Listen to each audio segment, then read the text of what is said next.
शाम को रात में वो सोए, वह उठ रहे हैं तो वह उठ ही नहीं पा रहे हैं। आखिर उनको क्या ऐसा दिक्कत हो गया? तो ये सब ब्रेन स्ट्रोक के क्या लक्षण है? क्या हम ऐसे चीजें करें जिससे एक तरीके से हमारे बॉडी में ये कभी जो परिवर्तन होने वाले हैं ये परिवर्तन ना हो? इन सब चीजों को डिटेल में हम स्टडी करेंगे।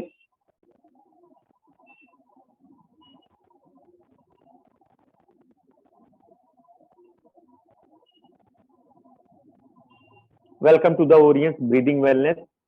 यदि हम बात करें ब्रेन स्ट्रोक क्या है कि एक तरीके से हमारे ब्रेन में कई, देखें हमारे बॉडी का लगभग लगभग 20% जितनी बॉडी में हमारे ब्लड की रिक्वायरमेंट होती है उसका 20% खाना और 20% हमारे ब्लड को ऑक्सीजन, हाँ ग्लूकोज और ऑक्सीजन हमारे ब्रेन को कंटिन्यू चाहिए। यदि किसी भी कारण से हमारे ब्रेन को ऑक्सीजन और ग्लूकोज नहीं मिला, उसके कारण से हमें झटके पड़ सकते हैं, हमें दौरे आ सकते हैं। अगर लंबे समय तक अगर हमें नहीं मिला तो ब्रेन डेड हो सकता है।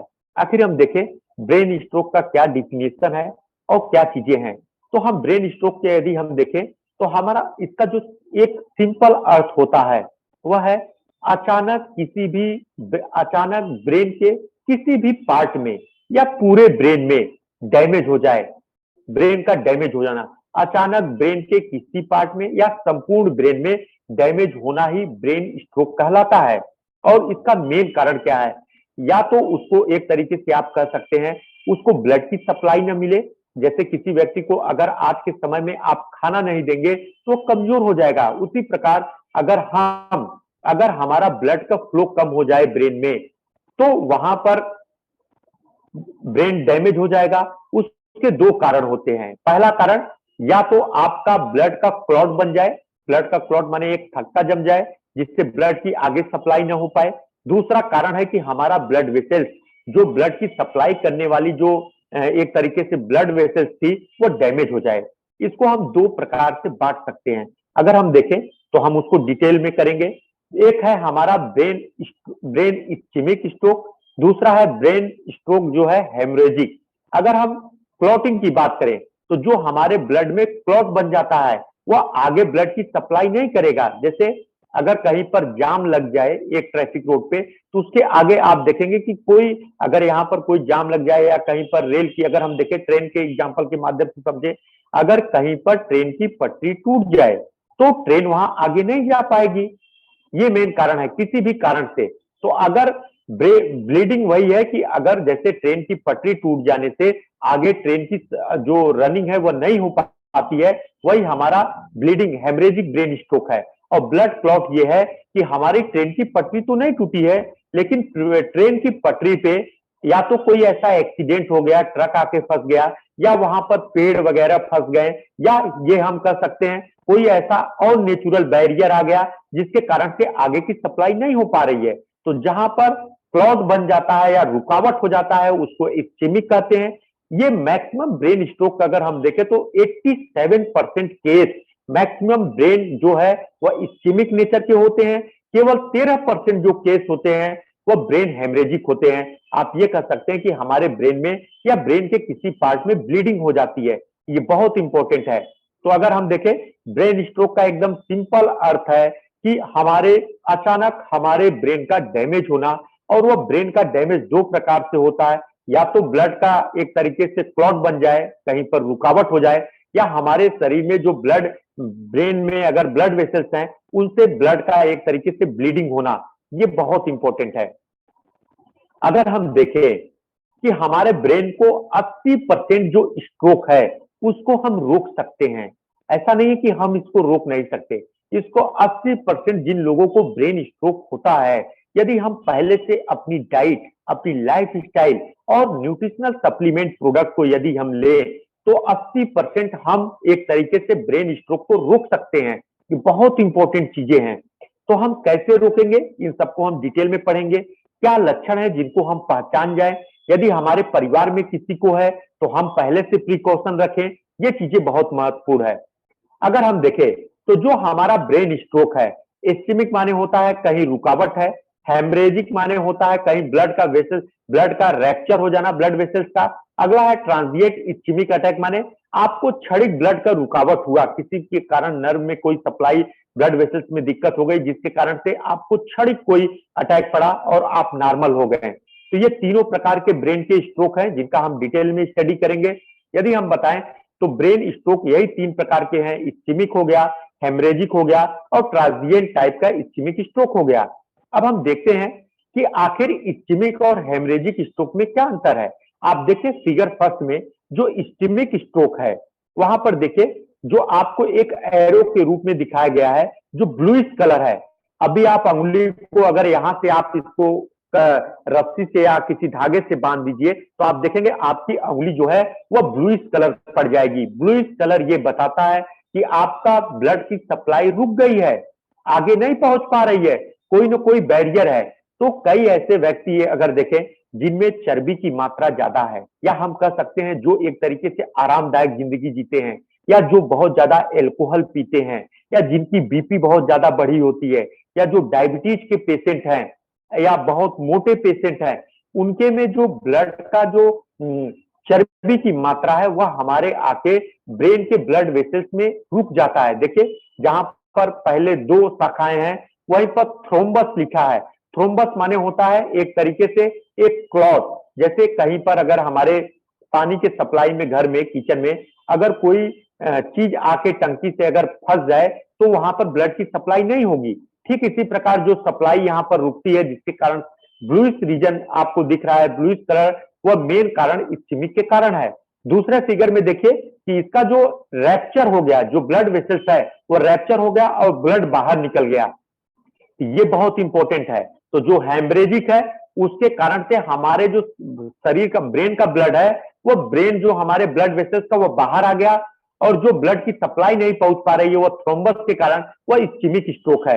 ये दो मेन प्रकार हैं। यदि हम देखें तो आप यहां पर देखें, ये फिगर के माध्यम से आप समझ जाएंगे। अगर हम देखें तो जो हमारा फर्स्ट फिगर में ब्लॉकेज है, जो ब्लॉक कैसे होगा, जैसे आपकी ब्लड की सप्लाई की वेसल्स कितनी थी, अगर किसी भी कारण से चर्बी की मात्रा ज्यादा बढ़ जाए इसका ब्लड का वेसल्स कम हो जाएगा। जब ब्लड अच्छे तरीके से नहीं पहुंचेगा और ब्लड प्रेशर के कारण ब्लड हार्ट उसको ज्यादा से ज्यादा सप्लाई करने के लिए सोचेगा, तो वहीं पर आपका ब्लड आर्टरी ब्लॉकेज होने के कारण से आगे ब्लड की सप्लाई नहीं पहुंच पा रही है, जिसके कारण से आपको इस्केमिक स्ट्रोक होगा। और ब्लड वेसल्स में जब रैप्चर हो जाएंगे ओल्ड एज के कारण, या जो व्यक्ति बहुत ज्यादा स्ट्रेस रखता है, बहुत ज्यादा एंजाइटी रखता है, तो उसको रैप्चर आर्टरी होने की संभावना है। तो उसके ब्रेन में ये चीजें एक तरीके से खून की जो ब्लड वेसल्स में जा रही थी वह एक तरीके से रैप्चर होके बाहर फैलने लगेंगी। ये बहुत इंपॉर्टेंट है। एक ब्लॉकेज होता है आर्टरी का, दूसरा होता है रैप्चर आर्टरी को होता है। ये बहुत इंपॉर्टेंट है। अगर हम देखें कि किसी व्यक्ति को पहले क्या लक्षण आएगा, हमें कुछ नहीं जानते कि ब्रेन स्ट्रोक क्या है, ब्रेन हेमरेज क्या है। सबसे पहले फास्ट सोचना है और फास्ट करना है। सबसे पहले लक्षण क्या आएगा, उस व्यक्ति का जो फेस है वह एक साइड झुक जाएगा, उसका एक साइड का माउथ खुला रहेगा, एक साइड माउथ से वह सांस लेगा, एक तरीके के आंख को वह बंद नहीं कर पाएगा, वह ट्विस्टिंग ऑफ फेस हो जाएगा। दूसरा, उसका एक हाथ या एक पैर एकदम वीकनेस हो जाएगा, उस हाथ से वह काम नहीं कर पाएगा या किसी चीज को पकड़ नहीं पाएगा। तीसरा जो है वह है ए माने आर्म हो गया, यस माने हो गया स्लरिंग स्पीच, कुछ भी वो बोलेगा आप समझ नहीं पाएंगे, जो भी बोलेगा आप समझ नहीं पाएंगे कि वह क्या बोल रहा है। तीसरा, जब इन तीनों चीजों को हम देखें बिना लेट किए इस व्यक्ति को हम डायरेक्ट किसी न किसी हॉस्पिटल पे एडमिट कराएं। यदि किसी को स्ट्रोक का दौरा पड़ गया, क्योंकि उसके जिंदगी का 1 घंटा बहुत महत्वपूर्ण होता है, क्योंकि ब्लड का कंटिन्यू यदि उसके ब्रेन में अगर फैलेगा तो 24 घंटे में उसको डेथ भी हो सकती है। तो सबसे पहले उसके फेस में चेंजेस आएंगे, उसके हाथों में कमजोरी आ सकता है, उसके बोलने में वो बोल नहीं पाएगा, पानी को पी नहीं पाएगा, किसी चीज को निगल नहीं पाएगा, ये चीजें उसको देखने को मिलता है। तो सबसे पहले हमको फास्ट थिंक करना है। ये कोर्ट के वर्ड में है FAST, आपको ये चीजें करना है और फास्ट एक्शन लेना है, ये बहुत इंपॉर्टेंट है। तो इसके साथ हम देखें ये मेन है जिसमें हमें प्रिकॉशन रखना है। आखिर किन किन व्यक्तियों को ब्रेन स्ट्रोक ज्यादा होने की संभावना है? अब भी हमें ब्रेन स्ट्रोक नहीं हुआ, लेकिन हम हमारे अंदर क्या ऐसा परिवर्तन हो जाए, या क्या परिवर्तन अगर हम अपने खाने पीने के माध्यम से कर ले, या हमारे अंदर रोग आ जाए जिसके कारण से हमें ब्रेन स्ट्रोक होने की संभावना है? तो सबसे पहले अगर हम देखें, तो सबसे पहले हमारे अगर किसी भी व्यक्ति में अगर डायबिटीज हो जाए, शुगर हो जाए, तो उसको ब्रेन हेमरेज होने की संभावनाएं ज्यादा हो जाती हैं। क्योंकि हमारा जो शुगर है, इसको हम आयुर्वेदा सिद्धा में बात करें तो प्रमेह कहते हैं। ये एक तरीके से आप कह सकते हैं प्रमेह का मेन, इसको रोगों का राजा माना जाता है, किंग ऑफ डिजीज कहते हैं। जब भी किसी व्यक्ति के अंदर शुगर आता है तो ये उसके हार्ट में कई परिवर्तन करता है, उसके रेटिना में कई परिवर्तन करता है, उसके किडनी में कई परिवर्तन करता है, उसके न्यूरॉन्स में कई परिवर्तन करता है। तो डायबिटीज आज के समय में यदि आपके शरीर में है तो वह कंट्रोल वे में होना चाहिए। अगर कंट्रोल नहीं है, आप मनमाने तरीके से दवाइयों को ले रहे हैं, बिना कंट्रोल किए आप खा रहे हैं, तो कुछ चीज कंट्रोल नहीं कर रहे हैं, तो आपको ब्रेन स्ट्रोक होने की संभावना 101% ज्यादा है। ये बहुत इंपॉर्टेंट है। और साथ में जिस व्यक्ति के शरीर में हाई कोलेस्ट्रॉल लेवल है, अगर हम देखें चर्बी की मात्रा ज्यादा है, कई रीजन है जिनके कारण से व्यक्ति में चर्बी की मात्रा बढ़ती है। पहला रीजन है, जो व्यक्ति आज के समय में एनिमल प्रोडक्ट को ज्यादा से ज्यादा खाता है। एनिमल प्रोडक्ट की बात करें तो मुर्गा, मछली, अंडा, घी, पनीर, दूध की चीजों को ज्यादा खाता है उनको। और आज के समय में जो कुकीज हैं, माइक्रोवेव पॉपकॉर्न है, पिज्जा है, ये सब चीजों को हम खाएंगे तो हमारे शरीर में चर्बी की मात्रा बढ़ेगी, कोलेस्ट्रॉल की मात्रा बढ़ेगी। ये भी अगर कोलेस्ट्रॉल लेवल, अगर आपका लिपिड प्रोफाइल गड़बड़ हो गया, हाइपर लिपिडीमिया आपके शरीर में हाइपर लिपिड हो गया, तो आपको एक तरीके से ब्रेन स्ट्रोक होने की संभावनाएं बहुत ज्यादा है। अगला हम बात करें तो आपके शरीर में जिस व्यक्ति के शरीर के अंदर ब्लड प्रेशर बढ़ा है, अगर किसी व्यक्ति का 120/80 से ज्यादा ब्लड प्रेशर है, 140 से और नीचे वाला 90 से ज्यादा है, तो हम ये कहेंगे उसको एक तरीके से उसको ब्रेन स्ट्रोक होने की संभावनाएं बहुत ज्यादा है। और साथ में जो व्यक्ति बहुत ज्यादा एल्कोहल पीता है, जो व्यक्ति बहुत ज्यादा दारू पीता है, एल्कोहल पिएगा, उसको भी एक तरीके से आप ये कह सकते हैं ब्रेन स्ट्रोक होने की संभावनाएं बहुत ज्यादा है। जो व्यक्ति बहुत ज्यादा चैन स्मोकिंग करेगा, उसको भी एक तरीके से स्ट्रोक होने की संभावना है। क्योंकि जितने बार हम सिगरेट वगैरह स्मोकिंग करते हैं, इसका जो स्मोक होता है, जो धुआं होता है, ये हमारे ब्लड वेसल्स में को जाके डैमेज करता है। जो इसका इंटरनल लेयर ब्लड वेसल्स का होता है, उसको डैमेज करेगा, और वहीं पर ये कोलेस्ट्रॉल जब जाएगा ब्लड के माध्यम से तो ये डिपॉजिट होगा, जिसके कारण से स्मोकिंग और एल्कोहल दोनों हमारे शरीर में ये एक तरीके से स्ट्रोक को बढ़ावा देते हैं। अगला, कई हार्ट डिजीज की बात करें तो ब्लॉकेज जो है हमारे हार्ट में है, हमारे हार्ट में जो ब्लॉकेज है, पंप, जब हमारा हार्ट ने उस ब्लॉकेज के मटेरियल को जबरदस्ती इतना प्रेशर लगा के पंप किया, वो हमारे ब्रेन में जाके वहां पर फंस गया, ये भी कारण है। और आज के समय में जो अनहेल्दी डाइट है, आज के समय में हम इतना ज्यादा फास्ट फूड खा रहे हैं, इतना जंक फूड खा रहे हैं, इतना सॉफ्ट ड्रिंक पी रहे हैं, इतना हार्ड ड्रिंक पी रहे हैं, और आज के समय में कई ऐसे डाइट हैं, एनिमल प्रोडक्ट हैं जिनको हम एक्सेस प्रयोग करते हैं, ये भी हमारे बॉडी को एक तरीके से डैमेज करता है और हमें स्ट्रोक की तरफ लेके जाता है। अगला हम देखें, आरामदायक जिंदगी, एक्सरसाइज नहीं कर रहे हैं, आप आराम से रात में 1 बजे सो रहे हैं, सुबह 8 बजे उठ रहे हैं, ये भी एक तरीके से आपको आरामदायक जिंदगी आपके शरीर में एलडीएल, लो डेंसिटी लिपोप्रोटीन की मात्रा को, बैड कोलेस्ट्रॉल की मात्रा को बढ़ाएगा, एचडीएल की मात्रा को कम करेगा। अगला जो मेन कारण है वह है हमारे शरीर में मोटापापन। किसी भी कारण से यदि आपके शरीर में मोटापापन है तो आपको एक तरीके से आपको ब्रेन स्ट्रोक की तरफ ले जाएगा। इतने कारण हैं जिनके कारण से किसी व्यक्ति के अंदर ब्रेन स्ट्रोक होता है, यही एक कारण है, इसके अलावा कोई ऐसा कारण नहीं है जो ब्रेन। तो हम इन सब चीजों को एक तरीके से कंट्रोल रखेंगे। अगर किसी के अंदर डायबिटीज है तो डायबिटीज कंट्रोल रहे, ब्लड प्रेशर है तो ब्लड प्रेशर कंट्रोल रहे, और हो सके तो ब्लड प्रेशर खत्म हो जाए। और यदि स्मोकिंग एल्कोहल करते हैं तो धीरे धीरे स्मोकिंग और एल्कोहल को छोड़ें। हार्ट डिजीज है तो उसके लिए अपना total antioxidant D lipo premium garlic, और साथ में ऋषि गैनोडर्मा है उसको आप दें, और साथ में green vegetables fibre rich diet ज्यादा से ज्यादा लें, जिससे आपका शरीर स्वस्थ रहे। और कम से कम 30 मिनट कोई भी व्यक्ति, चाहे उसको बीमारी हो चाहे ना हो, 30 मिनट वह कम से कम फिजिकल एक्सरसाइज, मॉर्निंग वॉक वगैरह करना बहुत जरूरी है। और आज के समय में किसी भी व्यक्ति का बीएमआई जो है वो हम सोचें कि 23 से कम होना चाहिए। अगर हम बात करें तो 25 से कम होना चाहिए मोटापा, लेकिन हम 23 से जब हम कम करेंगे तो हमारे लिए अच्छा है। ये मेन कारण है जिनके कारण से हमारे शरीर में एक तरीके से कह सकते हैं हमारे ब्रेन में ब्रेन स्ट्रोक होता है। यदि हम इन सब कारणों पे यदि हम एक बार इन सब चीजों को अवॉइड करेंगे तो हम ब्रेन स्ट्रोक से बच सकते हैं। हमारे परिवार में ब्रेन स्ट्रोक नहीं होगा और हमारे अगर बात करें तो हमारे समाज में ब्रेन स्ट्रोक को हम मिनिमाइज कर सकते हैं। यदि हम बात करें, हमारे ब्रेन को 3 प्रकार की ब्लड वेसल्स मेन सप्लाई करती हैं। अगर हम देखें, जो येलो कलर का है उसको हमारा जो एंटीरियर सेरेब्रल ब्लड वेसल्स करता है। बीच में अगर हम देखें तो इसको मिडिल सेरेब्रल आर्टरी करता है, और नीचे को यदि हम बात करें तो उसमें पोस्टीरियर सेरेब्रल आर्टरी करता है। तो जो सबसे ज्यादा जो रैप्चर होता है, जो सबसे ज्यादा ब्रेन स्ट्रोक होता है, वह हमारे एक तरीके से मिडिल सेरेब्रल आर्टरी में होता है।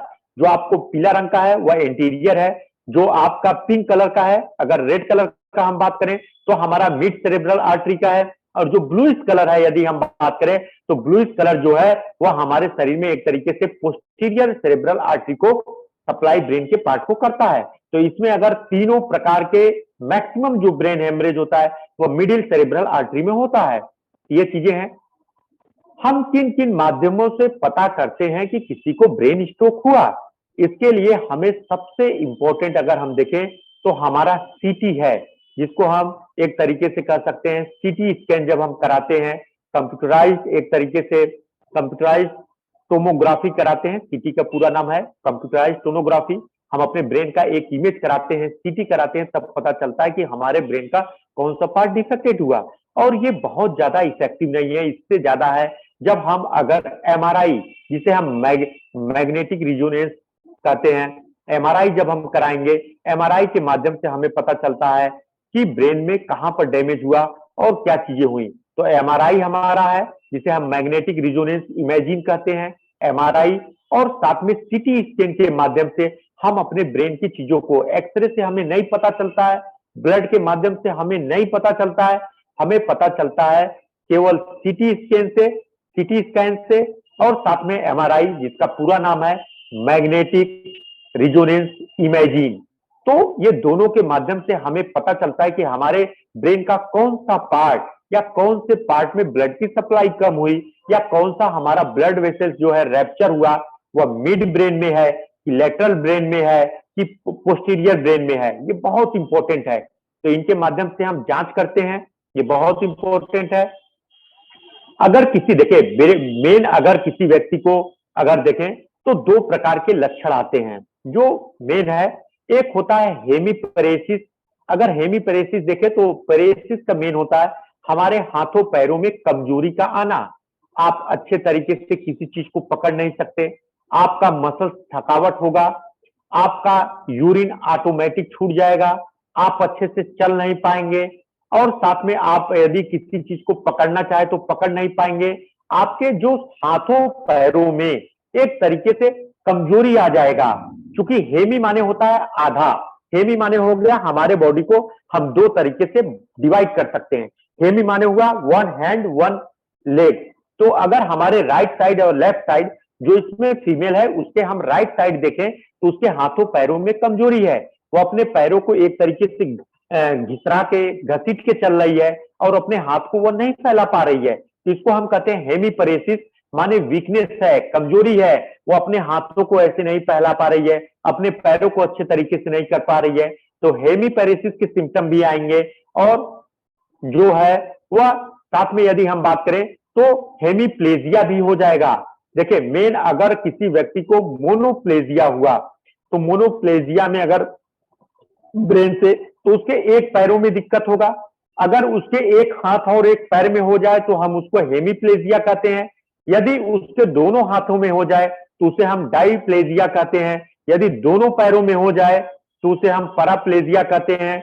और यदि उसके दोनों हाथों और दोनों पैरों में यदि कुछ भी ना पता चले तो हम उसको क्वाड्रीप्लेजिया, क्वाड्री माने होता है 4, ठीक है। डाई माने होता है 2 और मोनो माने होता है 1 और हेमी माने होता है आधा। ये मेन इंपॉर्टेंट है। ये सब चीजों को, मेन इंपॉर्टेंट चीजों को आपको देखना पड़ेगा कि ये चीजें, टर्म जो आती है ये ब्रेन स्ट्रोक से है। तो इसमें 2 प्रकार के लक्षण आते हैं। या तो कोई व्यक्ति के हाथ पैर एकदम काम नहीं करते, एकदम आप कह सकते हैं लकवा मार दे, तो उसको हम प्लेजिया कहते हैं। या वीकनेस कम है, वो अपने हाथों को उठा नहीं पा रहा है, अपने हाथों से किसी चीज को पकड़ नहीं पा रहा है, या अपने हाथों को वो फैला नहीं पा रहा है, थकावट है, तो उसे हम पैरेसिस कहते हैं। ये चीजें बहुत इंपॉर्टेंट है। ये टर्म इसमें बहुत इंपॉर्टेंट टर्म है जो आता है। अगर किसी भी व्यक्ति को, अगर हम बात देखें, हर डिजीज है, अगर दिल की बीमारी के कारण से स्ट्रोक है, तो हम उनको डीलिपो देंगे, हम उनको टोटल एंटीऑक्सीडेंट देंगे, हम उनको ओ स्ट्रॉन्ग लिंक देंगे, हम उनको नेफ्रोफिट देंगे और 7 वंडर जूस देंगे। ये बहुत इंपॉर्टेंट है। हम देखें, किसी भी स्ट्रोक पेशेंट का 2 प्रकार से ट्रीटमेंट कर सकते हैं। ये हमारा वह ट्रीटमेंट है जब पेशेंट को स्ट्रोक नहीं हुआ, लेकिन स्ट्रोक पेशेंट को लंबे समय से शुगर है, लंबे समय से बीपी है, लंबे समय से एल्कोहल पी रहा है, लंबे समय से स्मोकिंग कर रहा है, तो हम उसको बचाव के लिए ये चीजें हम देंगे, ये कॉम्बिनेशन देंगे। अगर उसके हार्ट में कोई ब्लॉकेज है, हार्ट में कोई दिक्कत है, तो हम उसको डी लिपो देंगे, क्योंकि डी लिपो की बात करें तो इसमें मैंगोस्टीन और साथ में यदि हम बात करें ग्रेप सीड है। ये हमारे जो लिपिड प्रोफाइल गड़बड़ हुआ, जो हमारे हार्ट में फैट की, चर्बी की मात्रा बढ़ी, उसको हमारे शरीर में और हमारे हार्ट से कम करने का कार्य करता है। टोटल एंटीऑक्सीडेंट हमारे हार्ट के सेल्स को मजबूत करता है और कोई भी यदि उसमें कोई इंजरी है तो उसको एक तरीके से निकालने का कार्य करता है। ओ स्ट्रॉन्ग लीव हमारे, अगर हम बात करें तो ओ स्ट्रॉन्ग लीव हमारे शरीर में एक तरीके से आप कह सकते हैं कि हमारे बॉडी में जो लिपिड, क्योंकि हमारा जो लीवर है ये बहुत इंपॉर्टेंट कार्य करता है। लिपिड ही, अगर हमारे शरीर से चर्बी पूरे, अगर हम फिजिकल एक्सरसाइज करेंगे तो हमारे पूरे शरीर से लीवर में अगर कोलेस्ट्रॉल चला जाए, उसी को हम कहते हैं गुड कोलेस्ट्रॉल, उसी को हम एचडीएल कहते हैं। जब हम फिजिकल एक्सरसाइज करते हैं तो सभी कोलेस्ट्रॉल हमारे ब्लड से लीवर में जाता है। जब हम सेडेंटरी लाइफ स्टाइल, आरामदायक की जिंदगी जीते हैं और फिजिकल एक्सरसाइज नहीं करते हैं, तो हमारे लीवर से जो कोलेस्ट्रॉल है वो हमारे बॉडी में जाता है, जिसको हम बैड कोलेस्ट्रॉल कहते हैं। तो वो स्ट्रॉन्ग लीव, हमारा लीवर जितना स्ट्रॉन्ग रहेगा, लीवर अच्छे तरीके से कार्य करेगा, तो हमारे शरीर में जितने एचडीएल की मात्रा ज्यादा से ज्यादा बढ़ेगी। नेफ्रोफिट, क्योंकि जो हमारे हार्ट अच्छे तरीके से पंप नहीं कर पा रहा है, लेकिन ओवरलोड के कारण जो उसको दिक्कत हो रही है, उसको भी हम एक तरीके से कम कर सकते हैं, फ्लूइड की मात्रा को कम कर सकते हैं, क्योंकि इसमें नेफ्रोफिट है। नेफ्रोफिट का जो मेन कंटेंट है उसमें क्राइटेरिया नर्वला है, जो वरुणा है, जिसको हम गॉड ऑफ फ्लूइड कहते हैं, जो हमारे बॉडी में फ्लूइड की मात्रा और साथ में हमारे यूरिनरी सिस्टम में फ्लूइड की मात्रा को कंट्रोल करता है। 7 वंडर जूस की बात करें तो ये फ्री रेडिकल को ज्यादा डैमेज करने का कार्य करेगा। ऑक्सीडेटिव स्ट्रेस है किसी भी कारण से, उस सब चीजों को कम करेगा, एंटीऑक्सीडेंट की मात्रा को बढ़ाएगा और हमारे शरीर में एक तरीके से हम कह सकते हैं हमारे सेल्स को हेल्दी बनाने का कार्य करता है। अगला है कि हमारे ब्लड वेसल्स में, ये तो रही हार्ट की बीमारी किसी व्यक्ति को है। यदि किसी व्यक्ति में यदि देखे ब्लड वेसल्स में ज्यादा दिक्कत है, बीमारियां हैं, उसकी चर्बी की मात्रा बढ़ गई, तो हम डी लिपो देंगे, पैनेक जिंसिंग देंगे, व्हीट ग्रोथ देंगे, रिसिगैनोडर्मा देंगे, प्रीमियम गार्लिक देंगे, 7 वंडर जूस देंगे।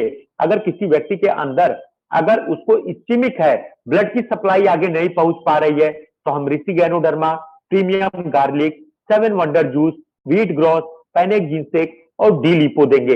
ये तो जो हमारा ट्रीटमेंट है, ये ट्रीटमेंट किसी भी व्यक्ति को प्रिकॉशन के तौर पे, एक तरीके से ये साइंटिफिक वर्ड है प्रोफाइलेक्सिस।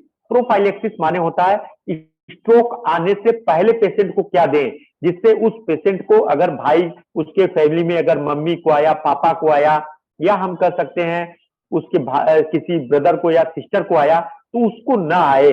अगर उसके कोई दिक्कत है, अगर वो शुगर, डायबिटीज, एल्कोहल, स्मोकिंग और बहुत ज्यादा मोटापापन है और बहुत गड़बड़ डाइट खाते हैं, इन सब रोगों के कारण अगर उनको स्ट्रोक ना हो, तो उनको प्रिकॉशन के तौर पे हम एक तरीके से ये देंगे, जिसके कारण से उनको ब्रेन का स्ट्रोक ना हो। अब अगला जो हमारा कॉम्बिनेशन है, ऐसे लोगों के लिए है जिस व्यक्तियों की यदि हम बात करें जिनमें ब्रेन स्ट्रोक हो गया हो, अगर ब्रेन स्ट्रोक हो चुका है, अब उनको क्या हमको देना है। तो जिन व्यक्ति का ब्रेन स्ट्रोक हो गया है, तो सबसे पहले हम उनका पता करेंगे कि उनको कौन सा कारण से हुआ। पहले उस कारण को हम उसको रूल आउट करेंगे।